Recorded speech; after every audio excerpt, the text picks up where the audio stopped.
fait d'abolir le loi établie. Jésus-Christ qui vient abolir ou reformer de loi établie. Mais ce matin, j'ai senti le Saint-Esprit me parler de pouvoir insister sur la vision qu'il m'a donnée, sur les choses qui arrivent dans la fin du temps. Alléluia. C'est important qu'on puisse en parler. Vous savez, nous sommes conduits par l'Esprit. C'est lui qui est le chef, le mentor de l'Église. J'ai partagé hier, on était en visite avec ma femme à 3 heures de Paris. On a fait un aller-retour pour aller visiter une famille qui prie avec nous ici, qui sont souvent là deux fois le mois, 3 heures de Paris. Le Seigneur m'avait mis à cœur d'aller leur visiter. Alléluia. Et pendant qu'ils l'ont partagé, des questions, vous savez, quand vous parlez avec des gens qui sont, comme j'allais dire, un blanc, voilà. Ce sont des personnes qui étudient le fait. Tout ce qu'ils voient, ils essaient d'analyser plus que nous. Donc certaines questions ont relevé encore, ont ramené, ont refait une mise à jour par rapport à la vision que le Saint-Esprit m'avait donnée. Il m'a dit, il faut que tu insistes sur ça.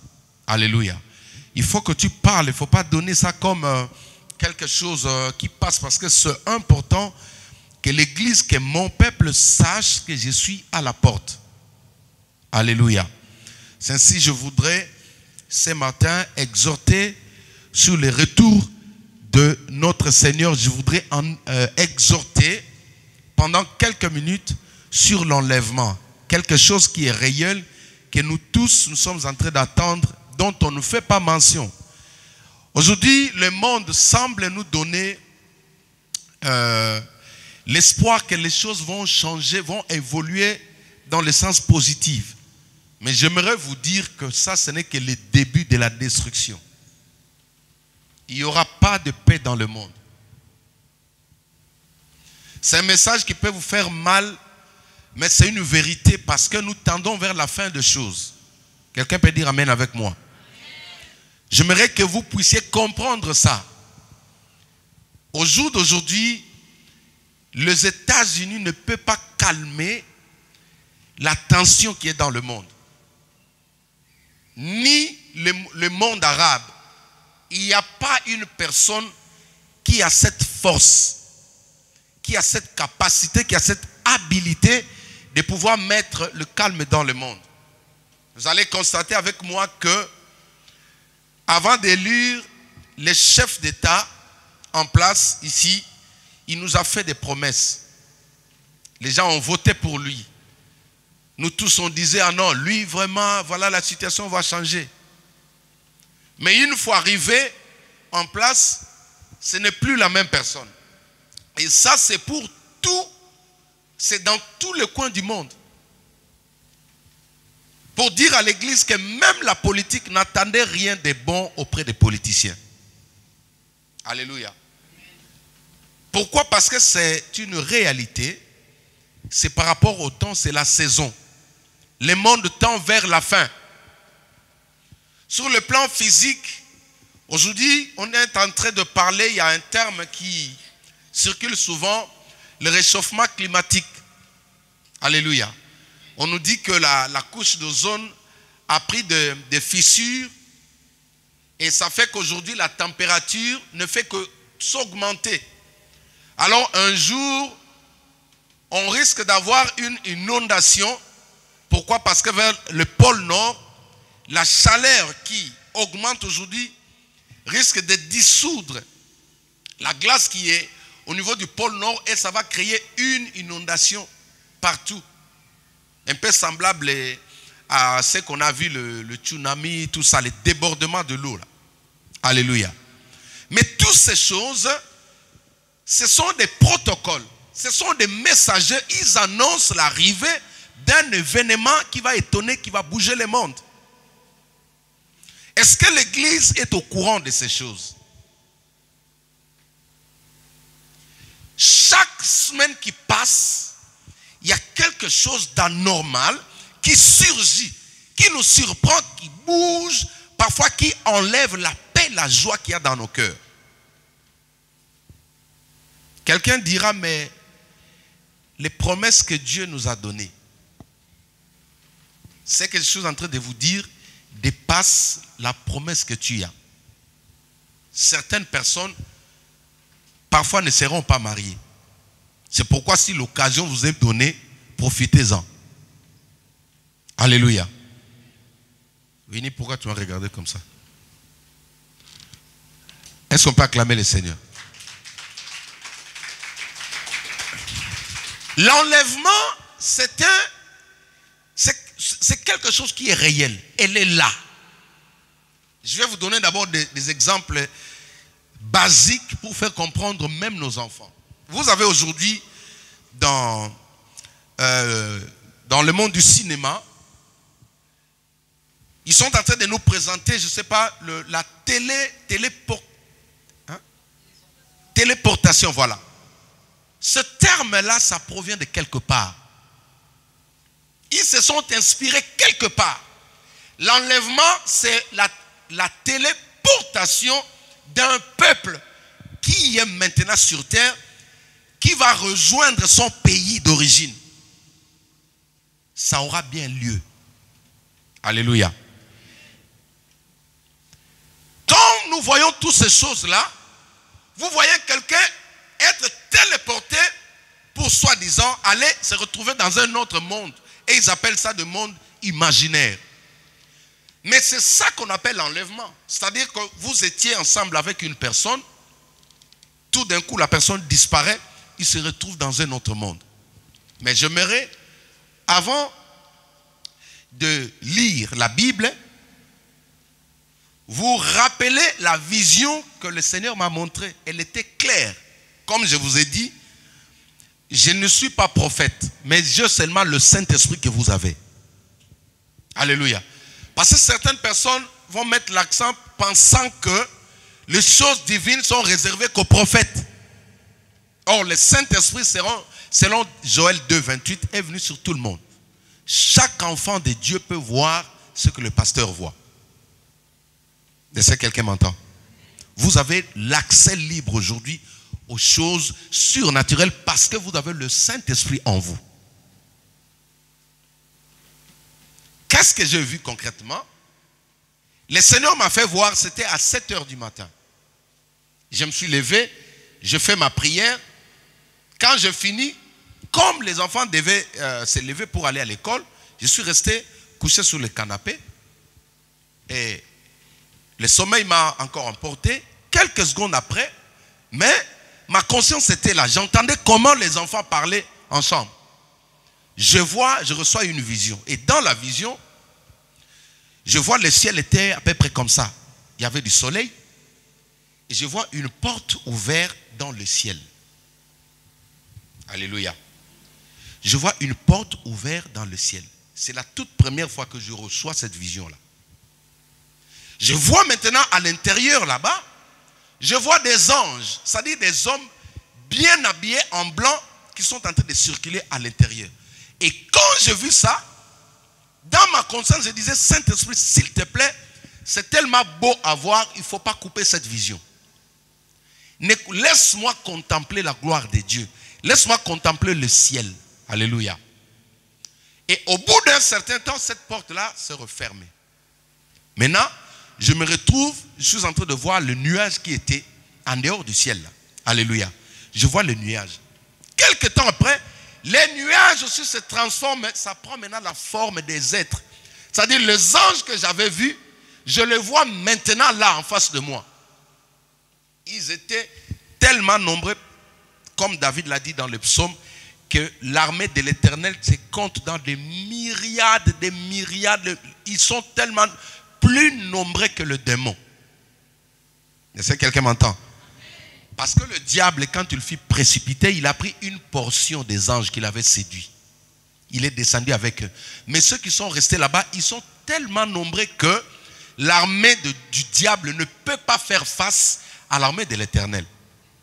Jamais. Alléluia. Ils sont tellement... Ils sont comme ça. Alors quand j'ai vu cette légion, cette troupe des anges, Maintenant, j'ai essayé de demander à l'Esprit de Dieu, mais pourquoi tu me montres ça? Il y avait un silence. Les enfants sont sortis au salon et je me suis réveillé. Je n'avais pas de réponse. Je suis parti au travail. Les après-midi, toutes les après-midi, là, quand je travaillais, je reposais la question à Dieu. Je dis, Seigneur, il faut que tu m'expliques les buts pour lesquels tu m'as montré, tu m'as donné cette vision. Lundi, je n'avais pas de réponse. Mardi, nous étions avec vous ici, je n'avais pas de réponse. Le mercredi, je n'avais pas de réponse. C'est le jeudi, pendant que je travaillais, j'entends maintenant la voix du Saint-Esprit qui me dit, Jacques,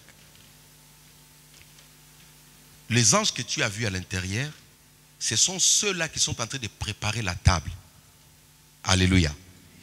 Nous pouvons voir ça dans Jean chapitre, rapidement, pour que vous voyez, vous compreniez, avant que je parle, que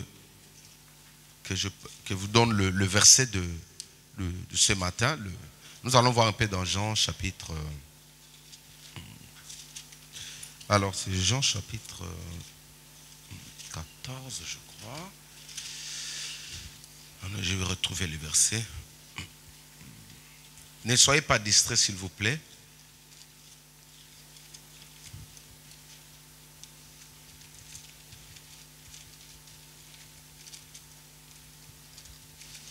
Andy, tu as trouvé? Jean chapitre 14. Tu as trouvé? Lis-moi ça à partir de là, je vais entendre si c'est ça. Verset 1er. Croyez aussi en moi. Oui. Il y a beaucoup de demeures. Voilà, viens ici. Est-ce qu'on peut acclamer pour lui pendant qu'il arrive? Gloire à Dieu. Nous allons suivre la lecture avec les serviteurs de Dieu. Ici même les enfants sont en service. Alléluia. Amen. Est-ce qu'on peut acclamer pour les enfants? Oui. Je crois qu'on a le même Saint-Esprit. Amen. Donc voilà. On va suivre. Donc tu lis comme un homme. Tu vois? Il faut prouver aux femmes qui sont là que tu es un homme. Vas-y. Lis avec autorité. On y va. Que votre cœur ne se trouble pas. Croyez en Dieu, croyez aussi en moi. Il y a beaucoup de demeures dans la maison de mon Père. Si ce n'était pas le cas, je vous l'aurais dit. Je vais vous préparer une place. Et puisque je vais vous préparer une place, je reviendrai et je vous prendrai avec moi, afin que là où je suis, vous y soyez aussi. Vous savez où je vais et vous en savez le chemin. Thomas lui dit, Seigneur, nous ne savons pas où tu vas. Comment pouvons-nous en savoir le chemin? Jésus lui dit, c'est moi qui suis le chemin, la vérité et la vie. On ne vient au Père qu'en passant par moi. Si vous me connaissiez, vous connaîtriez aussi mon nom, mon Père. Jusque-là, reprends juste le premier verset. Que votre cœur ne se trouble pas. Oui. Croyez en Dieu, croyez aussi en moi. Alléluia. Et au verset 2, ouais, c'est le verset 2. Il y a beaucoup de demeures dans la maison de mon Père. Si ce n'était pas le cas, je vous l'aurais dit. Je vais vous préparer une place. Voilà. Est-ce qu'on peut acclamer le Seigneur? Ici, c'est le Seigneur Jésus qui prend un moment de s'entretenir avec les apôtres avant qu'il soit lui-même téléporté. Voilà. Utilisons le terme qui est à jour pour que nous puissions comprendre. De la même manière que Jésus-Christ était téléporté, l'enlèvement se fera comme ça. Maintenant, ici, quelques heures avant qu'il puisse monter, il leur dit, je vais aller dans la maison de mon Père pour vous préparer une place. Alléluia. Je vais vous préparer une place, afin que là où je serai, vous y soyez aussi. Ça, c'était pour soutenir la vision que j'ai vue, les anges en train de travailler. Le Saint-Esprit me dit, ils sont en train de préparer une place pour chacun des enfants de Dieu. Chers amis, ces choses, même quand vous avez de moyens, même quand vous avez de l'argent, n'oubliez pas qu'un jour, le Seigneur viendra nous chercher. Alléluia. Que vous soyez bébé nourrissons, comme notre bébé qui est là avec son biberon, elle est contente, il faut rajouter du pain. Vous voyez, même elle là, elle a déjà une place. Parce que devant Dieu, il n'y aura pas de bébé. Nous tous, nous serons pareils. Je vais reconnaître Bénédicte, mais nous aurons tous le même âge. Alléluia. L'âge, c'est ici parce que le temps agit que sur la terre. Dès qu'une personne arrive devant Dieu, il n'y aura pas de vieux, il n'y aura pas de jeunes gens. C'est pourquoi même les bébés vont comparaître là. Est-ce que quelqu'un m'entend? Les anges sont en train de préparer la table. Et ce sont des choses vraies. C'est comme ici, quelqu'un qui organise une fête de mariage, il va prendre le traiteur qui va arriver, qui va précéder tout le monde pour préparer la salle. C'est l'événement, c'est l'activité qui se passe maintenant, actuellement, que je suis en train de vous parler au ciel. On est en train de préparer des places. Alléluia. Il y a une place pour toi. Il y a une place pour celui qui est à tes côtés. N'oublie pas qu'un jour, ça se fera en un clin d'œil. Alléluia. Ça va se passer en un clin d'œil. Nous serons là. Quand tu cliques tes yeux comme ça, paf, quand tu ouvres, si le pasteur c'était un menteur, il va rester là avec son... Non, pas moi. Toi. Si le pasteur était un faux pasteur, quand il ferme les yeux, il l'ouvre comme ça, la salle sera vide. Tu vas retrouver juste les habits. Avec un peu d'argent, les cartes bleues qu'ils avaient, ils vont te laisser là. Mais les personnes ne seront plus là. C'est l'événement qui arrive. Tout ce que nous voyons actuellement sur la terre, ça annonce quelque chose. Est-ce que je voulais dire à une personne qu'il y a une légion, il y a toute une armée qui sont déjà partis, ils ont déjà quitté le ciel. Ils sont en route. Alléluia.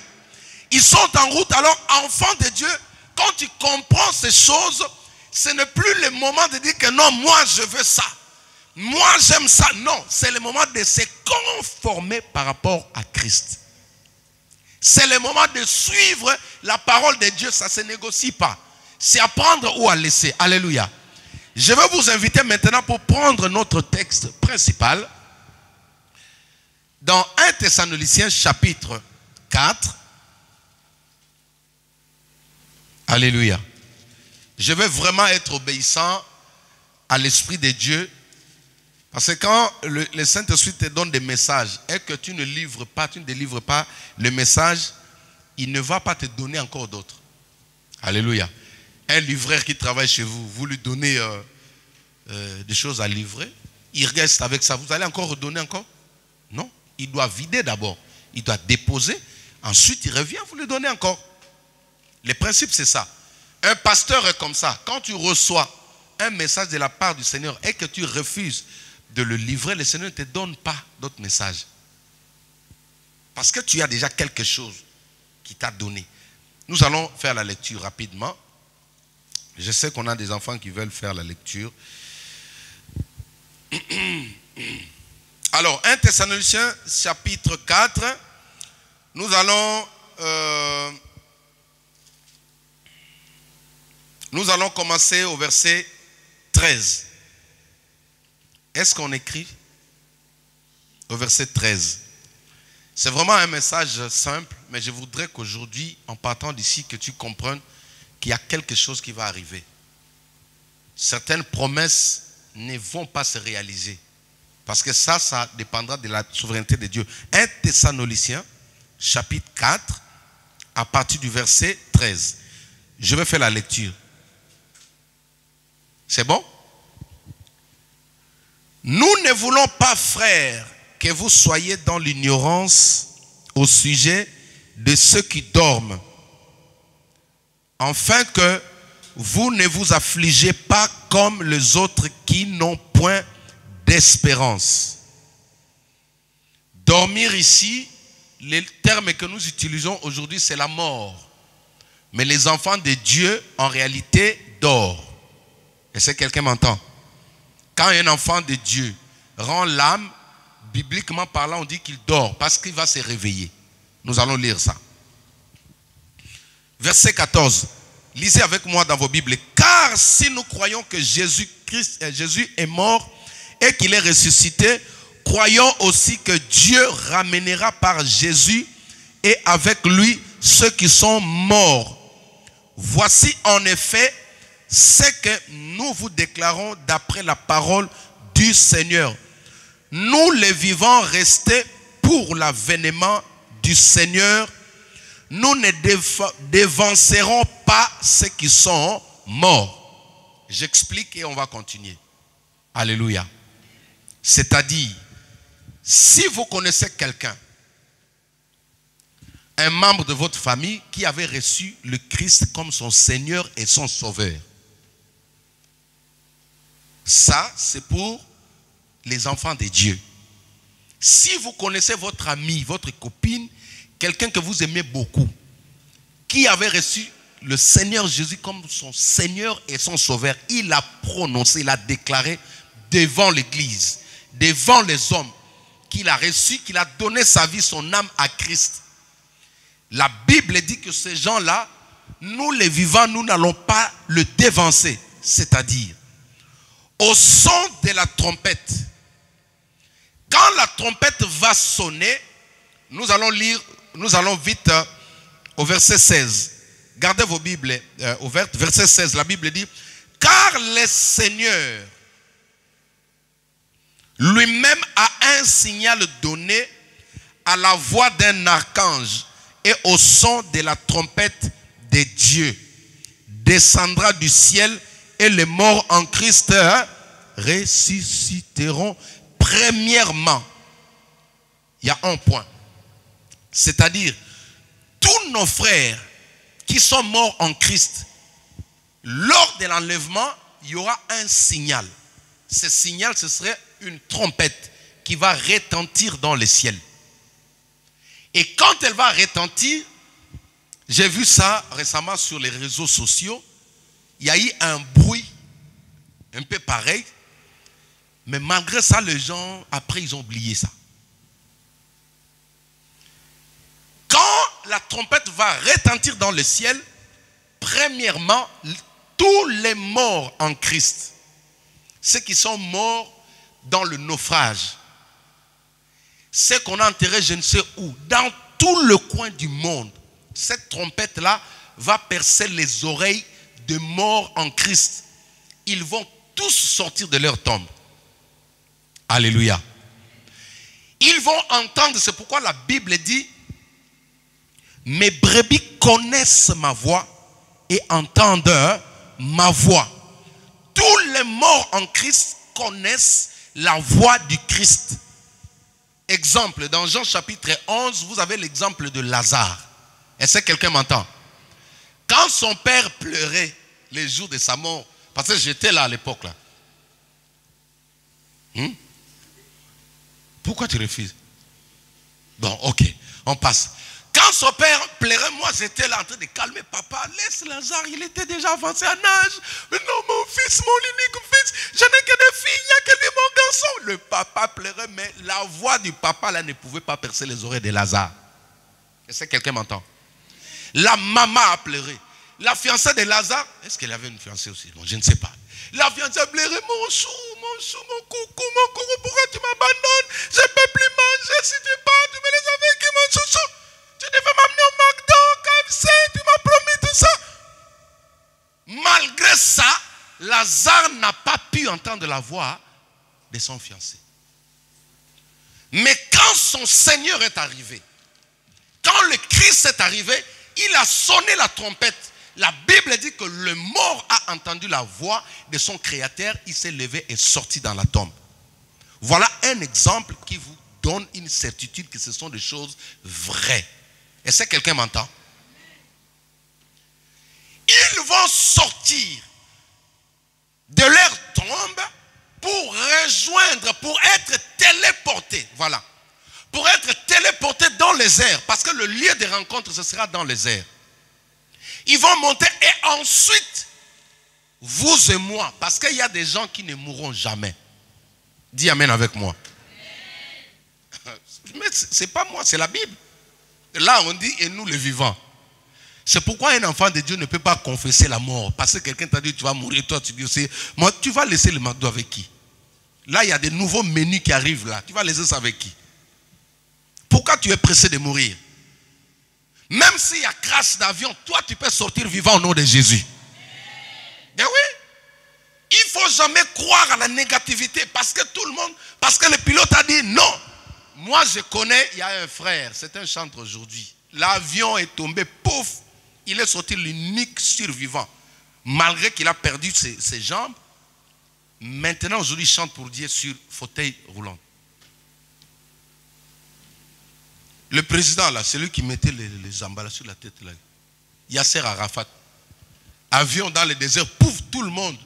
Décédé, lui il est sorti tout seul. Il était court de taille comme ça, il est sorti, toi, il est parti. Mais toi, quand on te dit que non, les gens vont mourir, les bateaux vont faire naufrage, toi, tu confies, tu confies la maison, maman nangaye. Non, il ne faut pas dire maman nangaye. Une histoire vraie, il y a eu un naufrage d'un bateau. Il y a eu il y a une personne qui s'est noyée. Dieu a dépêché un dauphin. Est-ce que vous avez déjà appris l'histoire? Ce poisson-là, le dauphin, là, il est venu, il a pris, c'est-à-dire il s'est mis en dessous de la personne, il a nagé jusqu'à faire sortir la personne au bord du rive. Alléluia. C'est pourquoi dans ceux qui préservent la nature, quand tu tues cet animal-là, tu vas faire la prison. Tu tues ces poissons-là, on te met en prison. Ils sauvent des gens qui sont en détresse, en danger. C'est pourquoi vous le voyez quand un bateau passe, ils sont en train d'accompagner, de faire le cortège. Dieu a programmé ce poisson-là. Bref, je disais, ne crois pas à la mort, parce qu'il y a des gens qui ne vont pas mourir. Si quelqu'un te dit non, moi je vais mourir pour aller me reposer, tu dis bah yo, vas-y, ok, on va t'enterrer, c'est bon. Il fait chaud là-bas, donc vas-y. Il n'y a pas de clim là-bas. Bref, nous les vivants, je reviens sur ce que je disais, nous les vivants qui vont rester là. Moi j'ai toujours dit, je veux voir les petits-fils de mes enfants, les petits-fils de mes enfants, de mes enfants, de mes enfants, je vais être là. Oh, alléluia. Mais ils ont besoin de moi. Il faut quand même qu'il y ait des repères dans la famille.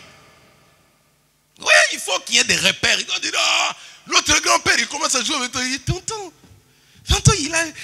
il a la barbe blanche. Ça, c'est une bénédiction, maman. Oui, tu es entouré de tes petits-fils, ils montent sur toi. Ça, c'est la plus grande bénédiction, maman. Tu n'arrives pas à manger, il vient, il te donne de la soupe là, tu manges, c'est une grande bénédiction. Est-ce qu'on peut acclamer le Seigneur?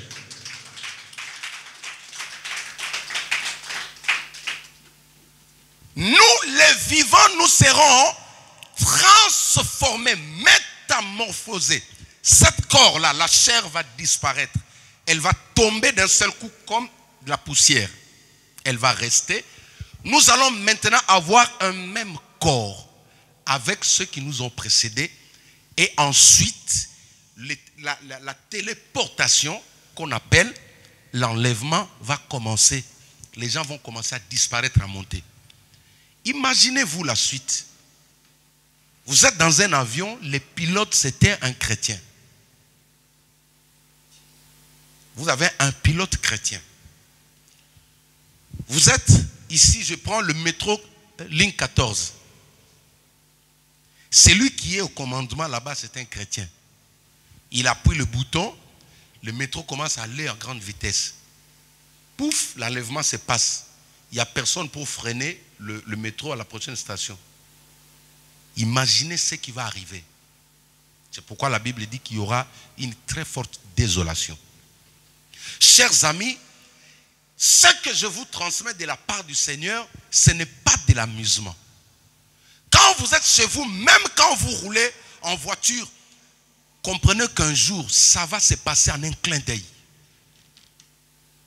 L'enlèvement est proche. Quand vous voyez le taux du mal que nous voyons aujourd'hui dans le monde.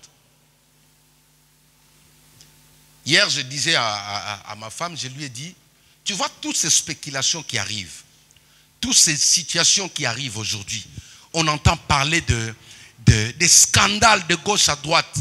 Suivez-moi ici. L'objectif du diable, c'est quoi? Suivez-moi, peuple de Dieu. Alléluia. C'est quoi l'objectif du diable? Le diable a un but à atteindre. Dernier, les scandales que vous entendez là.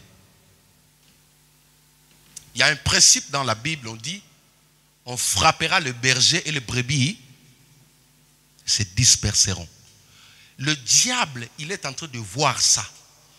Il voit l'armée de l'Éternel qui est en route. Mais l'homme est dans l'ignorance de ces choses. Comme lui, il n'y a pas une seule personne sous la terre qui a peur de l'enfer comme le diable et Satan. Alléluia. Je répète, il n'y a pas une seule personne sur la terre qui a peur de l'enfer comme Satan. Satan a trop peur de l'enfer. Quand les gens vous disent qu'ils vivent, non, il n'est pas encore dans l'enfer. Alléluia. Raison pour laquelle il fait tout pour séduire le maximum des enfants de Dieu. Pour qu'ils ne soient pas seuls. Mais je le déclare au nom de Jésus-Christ, il sera seul dans les enfers. Il a peur de ça, mon gars. Il a peur de ça, ma soeur. Il a peur. Lui, quand il voit l'enfer, il se dit, mais non, Dieu, tu n'es pas amour. Comment tu peux me sanctionner comme ça? C'est pourquoi vous verrez, tous ceux qui opèrent dans la sorcellerie, quand vous commencez à invoquer le feu, ils n'aiment pas ça. Parce que le diable, Dieu n'a pas jugé de le jeter dans l'eau. Dans l'eau, il sera tranquille. Si Dieu avait dit, tu vas passer la punition dans l'eau, il va nager tranquillement. Il sera là, il y a des poissons, il prend, il mange. Mais dans le feu là-bas, tout est en feu. La chaise en feu, fourchette en feu, l'eau en feu, ça, tout en feu. Maintenant, il s'est dit, je ne peux pas souffrir seul dans un tel endroit. Je préfère avoir un coéquipier. Quelle est sa stratégie maintenant? Pour avoir le maximum de personnes qui l'ont quitté, il va frapper la tête. Est-ce que quelqu'un m'entend? Il doit frapper les hommes et lever les hommes influents. Il doit frapper le gouvernement en place. Raison pour laquelle, vous voyez, cette semaine-là, on ne fait que voir des scandales dans la Bible. Mais les gens n'arrivent pas à discerner maintenant quel est, ça dit, nous gagnons quoi? Jésus a dit, quand le Fils de l'homme reviendra, trouvera-t-il la foi? La foi de beaucoup de gens est en train de chavirer. Pourquoi? Les pasteurs ont fait ça. Les gens ont dit ça. Les gens ont fait ça. Ah, pourquoi lui, avec sa femme, comment il a pu faire ça? Comment il a pu faire ça? Mais regardez un peu le diable qui est derrière ces choses. Il sait que vous, dans les mensonges, je ne peux pas vous avoir. Il ne peut pas vous avoir dans l'impudicité. Il sait que vous aimez le Christ. Mais maintenant, pour vous sortir de l'abri de cette protection, il doit frapper à l'intérieur. Il doit vous infiltrer.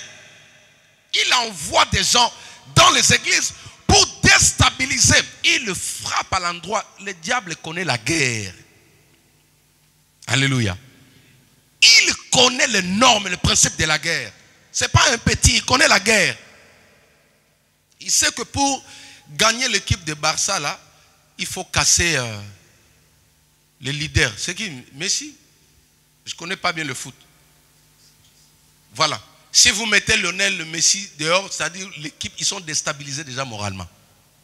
Le diable, c'est ça. Parce qu'il craint, il sait que bientôt, là, le jugement va commencer pour lui. Son temps arrive. Son temps s'approche. Maintenant, il a peur. Il doit sortir. Il crée des problèmes dans les églises. C'est pourquoi un vrai enfant de Dieu, quand tu vois certaines choses, ne prends pas une décision parce que ça fait mal. Oui, ça nous affecte tous. Mais cherche à comprendre l'intérêt de Dieu derrière ces choses. C'est quoi? Le diable sait que maintenant là, bientôt ils vont partir. Il ne veut pas que tu partes.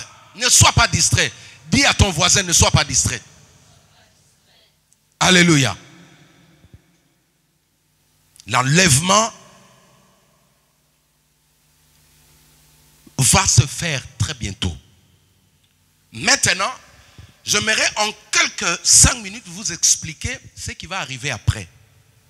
Pour pour revenir à ce que je dis dans mon introduction, qu'il n'y aura pas de paix en ces temps-là, pendant que nous sommes là. Même quand tu vois le G20 là, tous les présidents du monde se mettent ensemble. N'espérez à rien. C'est pourquoi la Bible dit, maudit soit celui qui se confie à l'homme. Aucun homme ne peut ramener le calme. Regardez chez nous, en RDC. Depuis qu'ils ont commencé à nous faire des promesses jusqu'à aujourd'hui, on ne fait que perdre des Congolais. Nous allons prendre le chapitre suivant, c'est-à-dire chapitre 5. 1 Thessaloniciens toujours. C'est 2 ou 1? 1, ok. Merci. Chapitre 5. La Bible dit à partir du verset 1er. Pour ce qui est de temps et de moment, vous n'avez pas besoin, frères, qu'on vous en écrive encore. Car vous savez bien vous-même que le jour du Seigneur viendra comme un voleur dans la nuit. Quand les hommes diront paix et sûreté, alors une ruine soudaine les surprendra comme le douleur de l'enfantement surprenne la femme enceinte et ils n'échapperont point. Je vais expliquer ça. Oui, vous pouvez me donner... Alléluia. Quand est-ce qu'il y aura la paix sur la terre? Suivez-moi. À quelle saison il y aura la paix, il y aura l'harmonie sur terre? Et qui sera l'auteur de cette paix? Le chapitre 5 ici commence à nous raconter ce qui va se passer après que vous et moi nous serons au ciel. Alléluia. Je le déclare que nous allons partir. Personne ne va rester ici au nom de Jésus-Christ. Merci. Alléluia. Ça maintenant c'est pour ceux qui vont rester. Chapitre 5. La Bible dit, il ne faut pas que vous soyez ignorants. Quand le monde dira paix et sûreté, c'est alors que une ruine soudaine s'abattra sur eux, comme une femme enceinte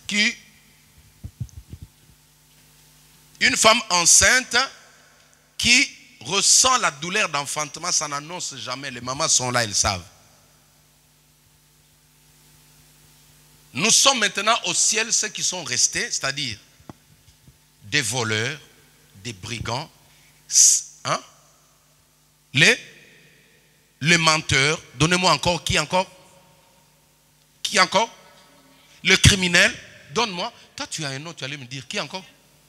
Pardon? Le magicien. Oui. Tu as un nom, tu allais dire un nom là. Ça dit tous ceux qui sont dans la fausseté. Est-ce que vous comprenez? Tous ceux qui sont dans le mal, ils vont rester maintenant, ils vont vivre ça. La Bible dit jusqu'aujourd'hui, c'est le Saint-Esprit qui empêche l'antéchrist, l'envoyé du diable pour réapparaître physiquement. Je vais vous expliquer. Parce que certains chercheurs sont en train d'expliquer qu'il est déjà là. L'antéchrist est déjà né. Il marche. Il est déjà dans les services. Mais maintenant, comme tout doit être fait par le temps, c'est de même que Jésus-Christ avait commencé son ministère à l'âge de 33 ans, lui aussi, merci ma fille, lui aussi l'antéchrist, il a son temps, il a sa saison.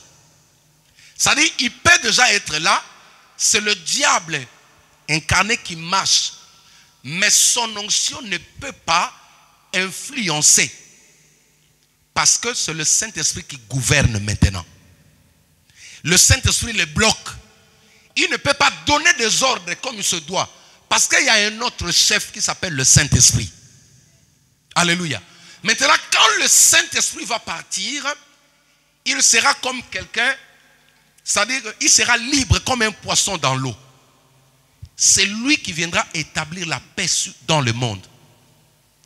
Après avoir connu tout le massacre, tous les dégâts qui vont se passer, parce qu'il y aura des crashs, des accidents. Pourquoi? Certains chauffeurs sur l'autoroute qui seront chrétiens, qui roulaient à 130 en l'air, et que toi tu étais devant lui, l'enlèvement il est téléporté, le camion va continuer à rouler à 130. Maintenant imagine toi, tu étais devant là. Ça va bouger le monde entier. Ça sera partout. Même dans le fin fond du village. Ça sera partout. Les gens vont pleurer. Maintenant, le diable va venir. Il sera l'unique président du monde. Il va commencer par là.